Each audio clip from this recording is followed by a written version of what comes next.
And with the cost of really everything, it's really putting a strain on most of our budgets. Now, food banks are seeing a growing need too.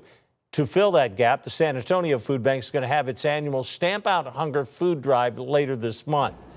KENS 5's Rania Kaur live this morning at the San Antonio Food Bank with everything that's going on there. Rania?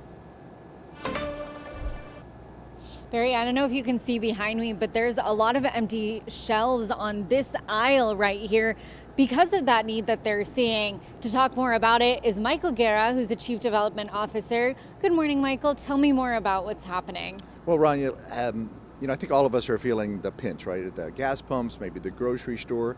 And the families that we're helping, the dollar's not going as far. And so, yeah, the empty shelves you referenced are just indicative of the uptick in need. We're seeing about 20% more people every week than we did this time last year.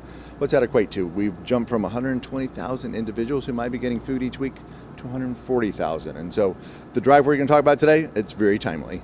How does this differ from just a couple months ago when people were losing their benefits temporarily that were once again reinstated? How does the need compare today versus just a few months ago?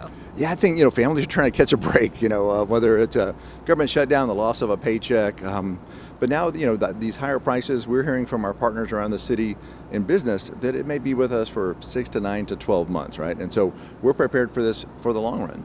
Tell me more about the Stamp Out Hunger food drive that's happening later this month.